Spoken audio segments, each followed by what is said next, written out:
All right, in this video, I want to do a part 2 to mature audiences only.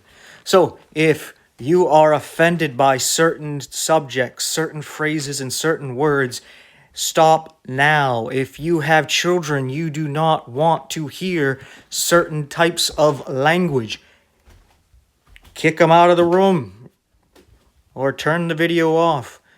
Because I'm going to get into some things here that you probably don't even want to listen to. So, there was your warning. So if you watch this and you get upset by the things that I'm going to say because I'm using words that you don't like, I warned you. Okay? Why are you watching the video and getting all hot and bothered about it? Just go about your life. Okay? So, with that being said, I recently made a video for mature audiences only where I talked about two words.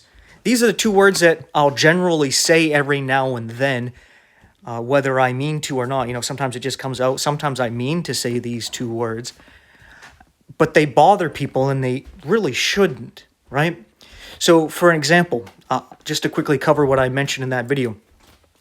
If somebody were to say 2 plus 2 is 10, and I would say, that's bullcrap, you would be like, yeah, it is. And you have no problem with it.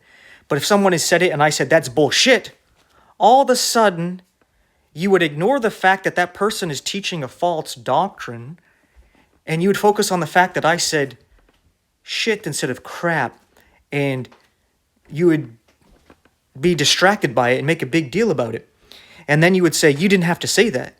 And then I would have to say to you, you don't have to make a big deal about it. Right? So you see, yeah, I didn't have to say it, but you don't have to focus on it and make a big deal on it either. Right? And it's the same thing if I were to say, get off your butt so I can kick you in the butt and get you motivated to go preach the gospel, you'd be like, yeah. But if I said, get off your ass so I can kick your ass into getting motivated to preach the gospel, you'd be like, oh, why'd you say, oh, you shouldn't have said that. It'd be like, why? How come I could say but in that situation, but all of a sudden I use a word that means the same thing, and all of a sudden now you're upset, and then you'll act like it's corrupt. Well, who got corrupt by that? Who is corrupted by it? What corruption happened? What evil came of this? What cursing came of it? Who got cursed by it? Right? But anyway, enough with those words. I already talked about those words. I just wanted to cover that real quick. So, in this video, I actually want to talk about two other words that you'll probably think are much worse. Right? So, if you could barely handle me saying ass and shit, you best turn off now, okay? This is your second warning because it's only going to get worse. Because somebody actually asked me in the comments about two other words. So I'm going to address that now. And the whole reason why I'm doing this is to show that I'm not about trying to get all the subscribers I can and trying to say everything you want me to say so that I can get all kinds of subscribers and likes and then end up getting you to tithe or donate to me.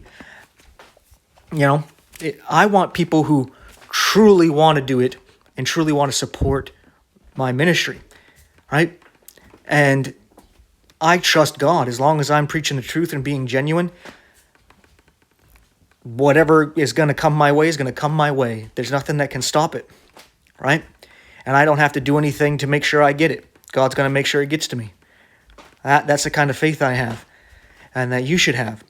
So, without further ado, let's talk about these worse words. Now, the first one is bitch. Now, bitch is not an evil word either, right? And it means female dog. So, you know, if you could call someone a dog or a pig, or let's say weak and cowardly, then you could sum that up by calling them a bitch. It would be the same thing. There wouldn't be evil or wrong about it. Because if you could go, hey, you're a weak, cowardly dog, and you would see no problem with it, well, then what's wrong with me just saying, you're a bitch? You're a punk-ass bitch. What's evil about that? If I can say they're a weak, cowardly dog, and you're okay with that, then what's wrong with the saying just bitch, right? I would understand, yeah, it's name calling. It's kind of childish. I would agree with you there. I generally wouldn't do that. I'm just using that as an example. Now, another example of using something like bitch would be like bitching. Quit your bitching, right? Quit your complaining. So if I can say quit your complaining, quit your whining, you're okay with that. But if I said quit your bitching and you get upset, why? Why are you upset? Because if I said quit your whining, quit your complaining, there's no cursing going on, there's no corruption going on. But if I said quit your bitching, I'm saying the exact same thing. There's nobody getting cursed. There's nobody corrupted. So why are you upset? You see where I'm going with this? Right?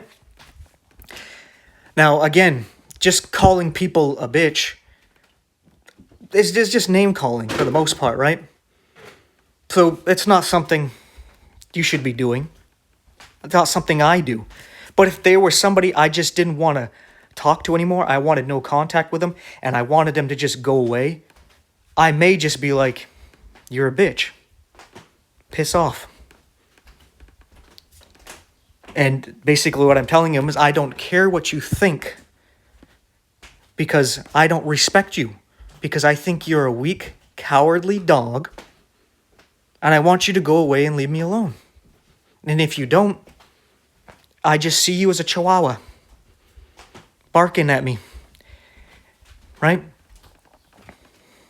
You're not doing anything, right? You're just trying to get a rise. Because a lot of these narcissists, that's what feeds them is your reaction, especially if there's some emotion to it, right? So, the best thing to do with these kind of people is generally ignore them, right? But, it is what it is. Sometimes you got to push them a little bit to see if they really are a narcissistic troll or not, right? And you can tell by the based on how they react to certain words and phrases, right? Like if you're like, I don't want to talk to you, this is going nowhere, leave me alone, but they keep pushing it, well, then that person has some issues, right? They don't respect boundaries. They don't respect you, right? There's an issue there. But anyway, this next word, which is probably the worst of them all. So if you could barely handle those 3 words I mentioned in this one is probably the worst of the worst. Yeah, and I'm going to say it. So you might as well run away now while you can and don't complain about it. I don't want to hear you complain about it because I'm telling you, this is a 3rd warning. And I'll even give you a hint. It's an F word. It's an F-bomb, right? And that's what I'm going to be talking about. I'm going to be saying it. And if that bothers you, run away now. Run away now before you get corrupted and cursed, okay? We don't want that to happen. So run. All right, you got plenty of time. You should be gone by now, right? All right, good. Let's get into this here. So this next word is fuck. Oh my. We're all going to hell now. Why'd you keep watching? And you heard it. Now we're all cursed and we're corrupted. Oh boy, sorry. We all lost our salvation now. And dang, going to hell in a handbasket. I can't believe you fools watched all the way to this point, but here we are. I just lured you all into hell. But you all fools. I tricked you. I can't believe you listened to it. Yeah, that's sarcasm. Kind of satire, I guess. Messing with you there. Obviously, you're fine. Nobody got hurt, right? But anyway, fuck basically just means fornication, right? So there isn't anything really evil and wrong about the word, such as if you said, oh, I caught my husband, I caught my wife fornicating with my best friend. That's like, okay.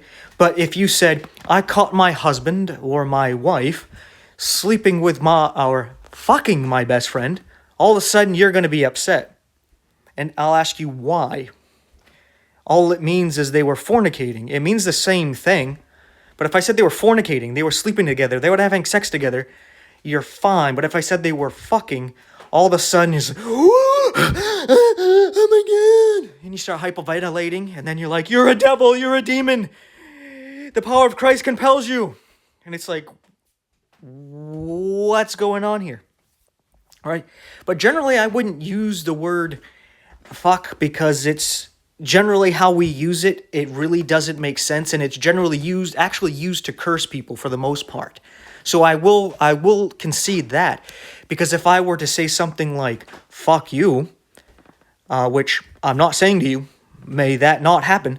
I'm basically saying, may somebody fornicate with you, or even, rape you, right? I'm cursing you. I'm cursing you to do a sin or have a sin committed on you, right? So yeah, that right there is cursing, right? Because you're actually speaking something bad to happen to somebody, which is what a curse is, right? Like saying, I hope you die, or burn in hell. You're saying something to curse them, and I pray none of those things happen to you. Just in case some of you thinking I'm spreading a curse to you, no. May God bless you and prosper you and protect you, right? And may He, if He hasn't saved you, may He lead you to the gospel and get you saved where you're saved. It doesn't matter anymore what words you use and don't use. You're saved. Praise God to that. So, with that, yeah, it's cursing. The same thing if you were saying about an object, like, fuck that, right? You may say something like that, or you hear somebody say it.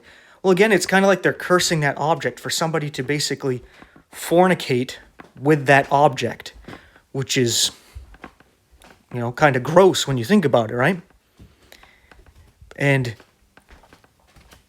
yeah. And even talking about, like, something like fucking or fornicating or sex, it's not something you generally talk about. There might be times where I'll talk about such things to help illustrate something, right? But generally, when we don't sit there and we don't talk about what people do in private. It's none of our business how people, like married couples, go and do their thing, right? It's you don't want to think about that, and you don't want to encourage other people to think about it, right? If we keep talking about those things, you might start having lustful thoughts, right? And lustful desires, right? But that's why I said here for mature audiences only. So if you hear these words and you can't help but think about those things and it gets you aroused, you should stop watching, right? You should go pray, focus on God, read His Word, and clean out your mind there, right? Clean out your ears if you can't handle hearing such words. And, if you are struggling with that, may God help you out.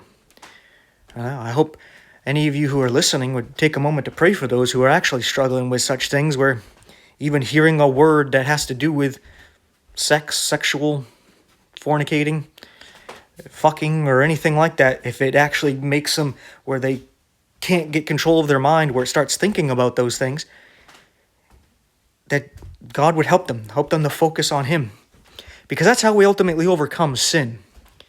It's not to focus on the sin and not doing the sin. That's never going to work, right? You try to focus on the sin to overcome it, it's going to get you, right? You try to develop your willpower, it only goes so far, right? But when you focus on God, you start to realize that you're walking on the stormy sea, like Peter did with Jesus, right? You're just focused on God, and the waves and the storm and the lightning and thunder and rain and wind, and even the people saying, what are you doing walking out there? Get back in the boat. You start to realize that's the sin that's tempting you. And if you go after the sin, what happens? You fall. Or in the case of Peter, you sink, right? But you notice what keeps you standing up is if you were to focus on Jesus, right? You focused on faith, not by sight. That's how you end up overcoming, right? If you think of it like Jesus standing on the other side of the hallway in your home, in your apartment complex, in some building where it's burning, it's on fire. Jesus on the other side. But you got to trust him, because he says, all you got to do is look at me and come right to me. Don't look at anything else. Just focus on me, keep walking to me, and you're going to get out of this without being scathed. Right? So if you just look at Jesus and follow him, and you're not looking at the fire and stuff falling down right next to you, you can make it, right? But as soon as you start to be like, oh, I smell some smoke, it's getting tough to breathe, or oh, there's crackling, I heard something fall over here, I'm gonna die, and you start looking and you start being like, well, I gotta defend myself, I gotta get ready to jump over something or to grab onto something. Well, you start relying on yourself and your own strength and everything, right? You're not focused on Jesus. Well, then all of a sudden you get stuck. The fire starts to burn you, but you're not dead. You can be like, oh, get up, and then refocus on Jesus. Yeah, you got burned. If you stayed focused on Jesus, you wouldn't have got scathed. But you got a little burn. Get up, keep going. You sinned again because you looked at something else. Maybe you got really burned, like scarred, disfigured, your face kind of burned because you looked into the sin and you let it get to you. Well, you're not done. You're not gone, right? Focus on Jesus. And then when you focus on him and you get to him, you're out of the burning fire. But you didn't do anything except focus on him. If all you did was focus on him and just walked calmly to him, you would have been unscathed, right? And if you just take a moment to pray that people see that's the way out of temptation, that's how you overcome, is to focus on Jesus. And if you have trouble with it, you got to pray to God that, hey, I'm trying to focus on you. I want to focus on you, but it's hard. Just like the man who said, I believe, Jesus. Please help me with my unbelief. Sometimes that's how we are. We want to focus on you, Jesus. We want to watch you. We want to look at you. But this temptation is hard to look away from. It's hard not to look. It's hard not to listen. It's hard not to want to go after it, even though I know it will drag me down. It will destroy me. It may even get in the way of our relationship. You admit the truth to him. I want this, but I want not to want it. I need your help to focus on you so I don't get burned coming through this fire to you. Right? I trust you. I know if I can focus on you, you're going to get me through. But it's hard to focus on you. Help me, right? And sometimes that's what you need to do. You may know what to do. You know to focus on Jesus, but you might not know how, right? That willpower, that focus. So the first thing you got to be doing is praying, God, how? Help me focus. I need your help just to do this simple thing here, right? And you got to be honest with yourself and with God about your struggles, and he'll help you through it. But anyway, those are the bad words. So ultimately, like I said in the other one, it's like what Paul said about those who are vegetarians and those who think they can eat all things. You're not to judge one another and condemn one another, right? And you're to receive one another. And there does have something to do with conviction, right? Conviction and intention. That was one of the questions that was also brought up with these words. Like these other words, would they considered to be cursing and stuff? And this is where the final thought comes in here, is about conviction and intention. So if you're convicted that these words are evil and wrong and should not be said, then by all means don't say them, right? Don't do it, because you're going to mess with your conscience. It's going to mess with your relationship with God, right? But if you're not convicted by them, like me, then don't worry about saying them. But for the sake of your brothers and sisters, do your best not to say those words, right? Because it does bother them. And it may make them think that you're not saved. You're demon-possessed, right? Or it may encourage them to use those words freely, but then their conscience will eat at them, and they'll condemn themselves, and you just hindered their walk and gave them a stumbling block, right? So for the most part, don't do it. In this video, I'm doing it because I warned you beforehand, right? I'm not trying to intentionally go out there and see all the people I can irritate by saying these words, even though I kind of want to make a video like this to see who will get irritated, so that these kind of people who, can't handle this kind of stuff, kind of, trimming off the fat here, kind of fall off to the wayside. Not that I don't want them around, but I don't want to listen to people bitch and moan about this kind of thing. Yeah, I want to use that word, right? I don't need to be hearing that every time I say this guy's preaching bullshit, and all of a sudden I have a 45-minute video where I'm refuting a false doctrine, and because I said this is bullshit instead of bull crap, because it's just natural, all of a sudden, all I get is a bunch of comments about that, and that's everybody's attention is just on that, like flies on shit. They are all over it, right? And then that's a perfect analogy there. That's what happens. All the flies just swarm onto it, and it's like, so you're going to ignore the whole message because of one word you didn't like that really has no effect on anything here, all right? Yeah. It's just weird. Very weird. Because, these same people, they don't get bothered by other things people say and do that are obviously corrupt, that are obviously cursing, or false doctrine that lead people to hell. They don't get as upset about that as they do about you saying a certain word here and there they don't like. Right? Some people don't even like you saying the word hell, even though it's in the scriptures and it's something used. They think that's a bad word. It's like, oh my goodness, right? Or it talks about Jesus. He said, oh, you find a cult of an ass over there, because an ass is like a jackass, a donkey. And they're just like, oh, you can't believe you keep saying that. It's like, well, Jesus said it. It's in reference to a certain animal, right? I mean, yeah, I think there's something wrong with you, to be honest. And it may just be a lack of maturity, but I think some of these people are tares. They find anything they can to distract from the message and from the truth, right? So when you're giving something out there that's the truth, shining light, exposing something, or really convicting somebody of a truth that's going to change their life, all these flies come in and distract people and try to get everybody to focus on meaningless things. Just like a fly, a little gnat. There's no reason for you to even focus on it, right? You focus on what you're doing. The fly shouldn't be an issue, right? But that fly will do everything it can to try to draw your attention away from what you're doing. And sometimes that's all it takes, right? If you're on a tightrope walk and there's a fly flying around you, if you don't pay attention to it, you stay focused on what you're doing, you walk across the tightrope.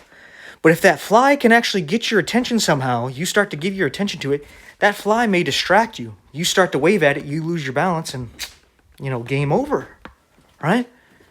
And a lot of people are on this tightrope, on the narrow road, and they get veered off and start going off another trail because they're trying to swat this fly. They just want to kill this fly, right?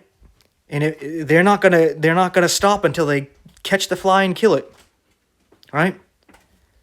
And since they do that, they wander off some other trail, and that's that, right? And it is what it is. But anyway, yeah. So, for the most part, I will not use the word bitch or any form of the word fuck, except for in this video to demonstrate. Generally won't do that, right? Because I don't naturally say those words really at all. like very, very rarely will I end up saying bitch, but not very often. But more commonly, I will say something along the lines of shit or ass, right? Such as one of my YouTube channels is the dog deuce, right? I'm the dog shit, right? Just to be blunt. Because the reason why I started with that, because the channel used to be named Jesus Gives You Balls, and everybody's offended by balls, apparently, right? But there's multiple meanings to that, right? Jesus gives you balls as in, I'm a man because Jesus made me a man. He actually literally gave me balls, right? But not only that, he gives you courage, right? He gives you courage. And on top of that, I believe that all the angels are men. And we're going to be like the angels. So even the women, when we're in our new bodies, I think they're all going to end up being men. We're all going to be brothers and sons of God.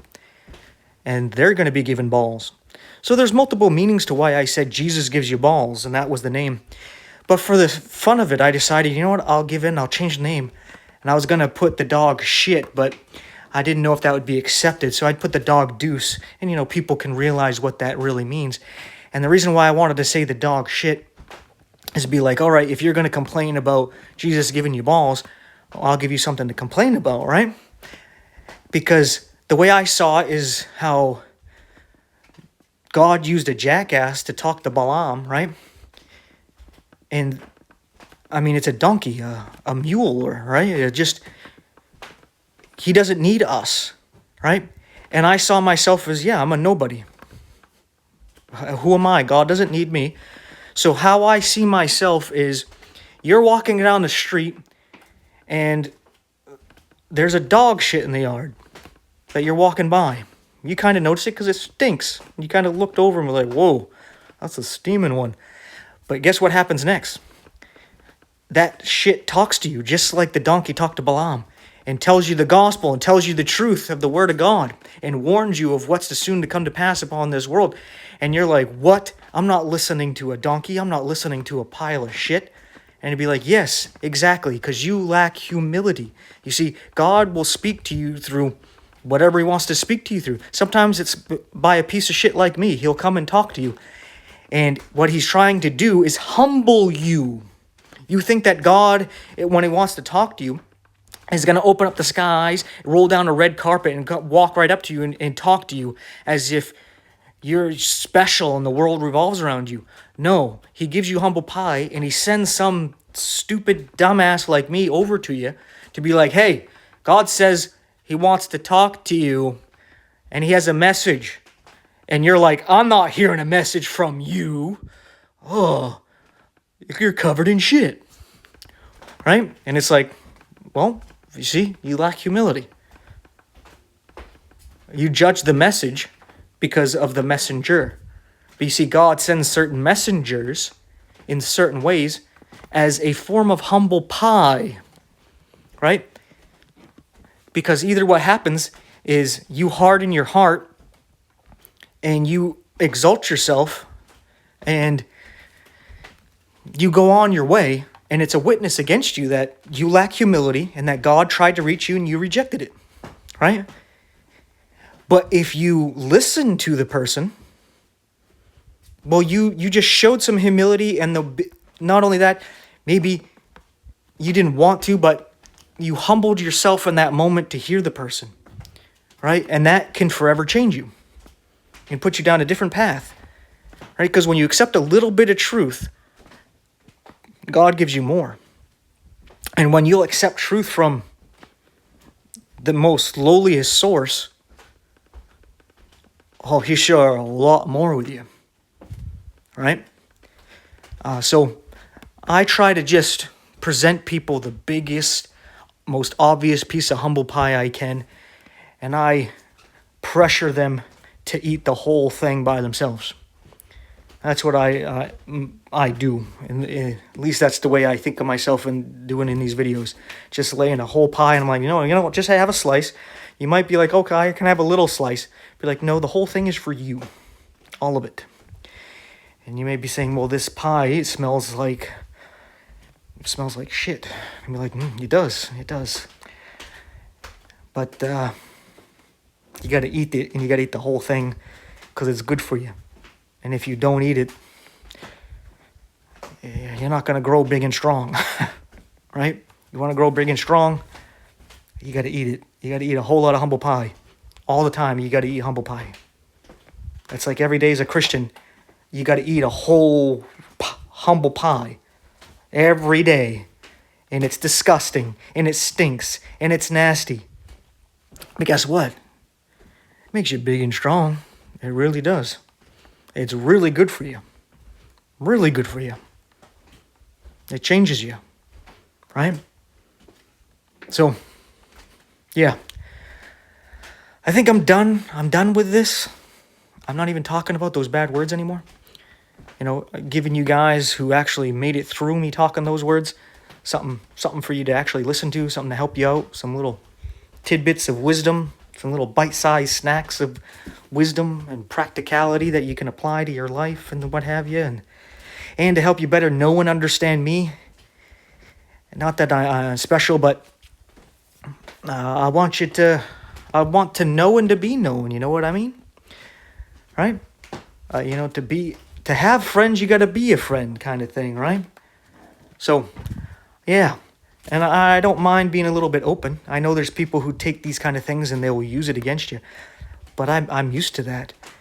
And I watch and I wait for people. I wait for their comments to see who's been really paying attention.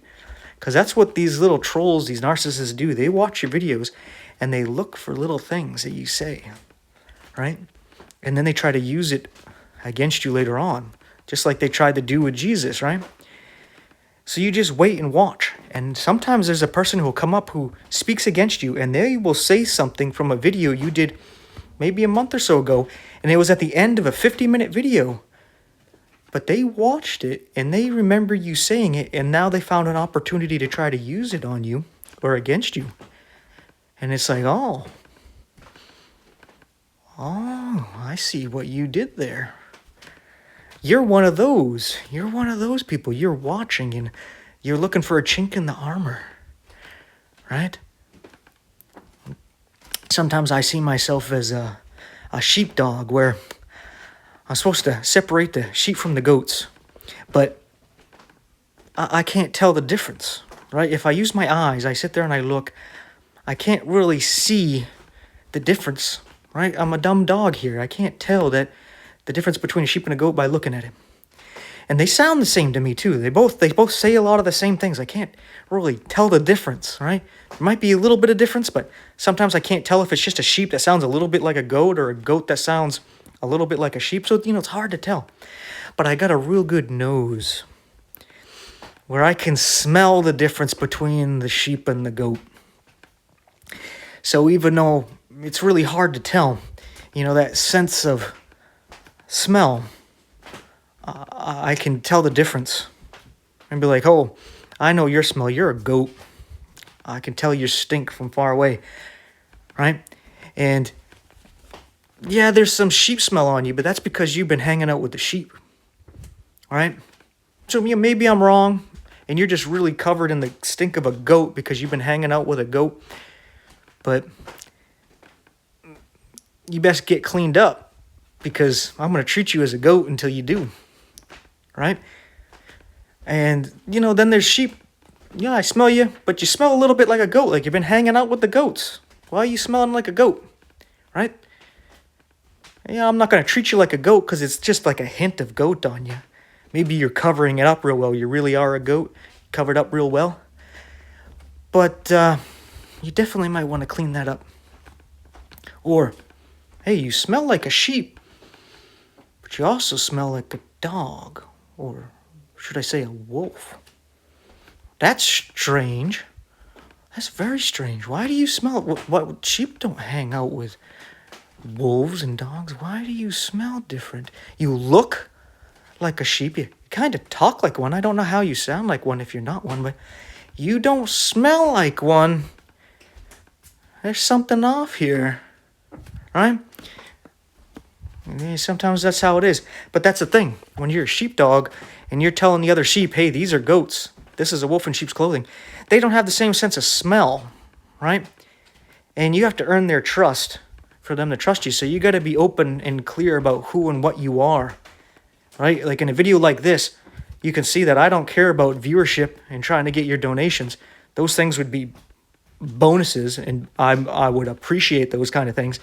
But I'm not going to bend over backwards and to get those kind of things. So I sit here and show you who and what I really am. And then you trust me. So then when I'm starting to point out, I smell a goat here, I smell a wolf over here, you start to pay attention because you know that I'm an honest guy, right? And there you go, right? But until then, if I'm just saying things to try to please you and get your viewership and your money out of you, and then I try to warn you of these people, you might be like, you're the goat, you're the wolf, you're the false convert, right? Be like, well, I haven't given you any reason to trust me, so yeah, that makes sense, right? So sometimes you got to do videos like this where you ramble on. People really get to know you. Believe it or not, in person, I don't talk much. Unless I'm talking to Jesus, I don't talk much at all. And from these videos, you're probably like, I think you should have shut up a long time ago. Why is this video still going? And it's just sometimes that's how it is, right? The inspiration comes and you just keep going. And then you think I'm a liar when I tell you in person I don't talk too much. I don't talk too much at all. That's how I'm able to go like this. I think that's what it is. I don't talk much outside of doing these videos. So when I do, I have plenty of voice to do it. Because it's always getting rest. For the most part, anyway. But anyway, that is that. Thank you so much for watching, or should I say listening, and stomaching through all those words and making it through the curses and the corruption. I don't know how you did it unscathed. I know I sent a few of you to hell with that, but, you know, sorry. Couldn't help it. It had to be done, I guess. But anyway, with all that being said, you understand what I'm saying here. You see that I'm being genuine, I'm being real, I'm being honest. And I'm going to tell you how it is. I'm not going to play around with you. You know, I don't care if you like it or not. I mean, if you disagree and you disagree with a good reason to, I understand. Right? Maybe I need to repent of something, change my ways and my views, or maybe I don't. Right? We might just butt heads, but we're both brothers and sisters here. You know, sometimes, we butt heads. We don't agree on every little thing. But, yeah, for like a lot of people who are upset about the words I'm using, I don't see them as necessarily false converts. Most of the time, I just see them as immature. They're immature Christians. But they say that I'm looking down my nose on them. It's like, well, how else am I supposed to say that somebody's immature? Like if Paul says, you should be teachers by now, but you're still drinking milk and you're not eating the strong meat or bread of the word. Is he looking down his nose on them? Or is he just telling them the truth? I mean, how else can you tell somebody the truth without telling him the truth? Right? How else am I supposed to say you're immature in your faith? If you're distracted and insulted by these things, you need to grow up. Right? You need to mature. Because you talk to some of these atheists and these people who are possessed or oppressed by devils, they're going to say a lot worse to you. And are you going to sit there and argue with them about their language and what they're saying? Because then they're just going to keep going, right? But anyway, it is what it is. Some of these people, I had one person on the last video, another reason why I was doing this, actually saying that I am not saved, and it's obvious. It was actually on a different video. What video was it? It was on a video. Oh, a video. The person completely twisted what I said. Sorry, this video will never end. But in the video, I was saying that, yes, you should be like Jesus and turn the other cheek. But if you end up not doing that, don't let people guilt trip you into making you think that you're the bad guy and they're innocent, right? If somebody provokes you, yes, turn the other cheek, right? If somebody slaps you in the face, take it and walk away. But if you slap them back, that's not the right thing to do, but you didn't do anything wrong, so don't let them make you think you're the bad guy for slapping them back, even if it's with words, right? Yeah, you should be like Jesus and turn the other cheek. But if you mess up and you don't let these people make you the bad guy for doing what they did to you back to them. Because you're not. They're the bad guy. They just don't want you to do anything back to them, right? And that was basically what I was saying in the video, trying to say it real quick, real gist of it. And this person was making it sound as though I was saying, don't listen to Jesus, don't ever turn the other cheek, and always fight fire with fire, right?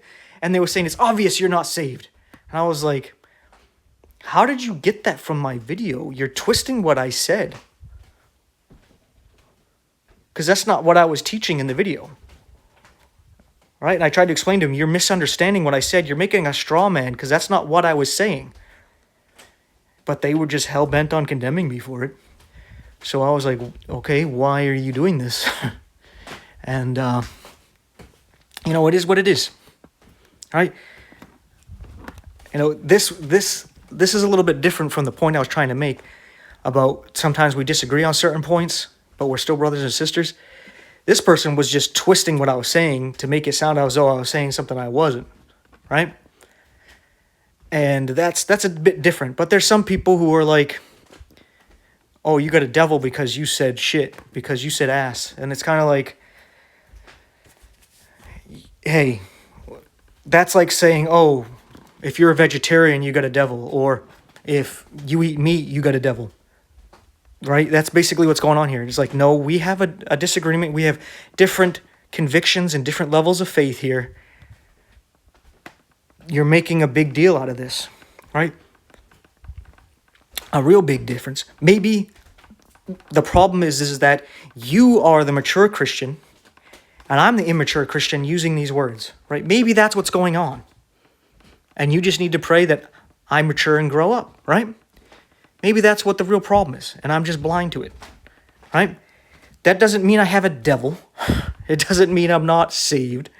And if you think that, then, man, you're not looking at it as just brothers and sisters bumping heads.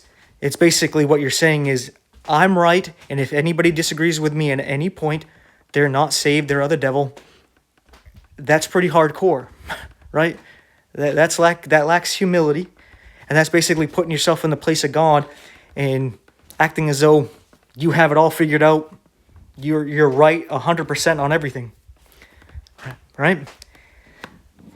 But anyway, I'm rambling on, and this video is about everything now, right? It's so weird. But anyway, yeah, that's that. I'm gonna go work out now and get the rest of my energy out. Because I got nothing else to say other than thank you for watching this. I can't believe you watched all the way to here. This should be the end.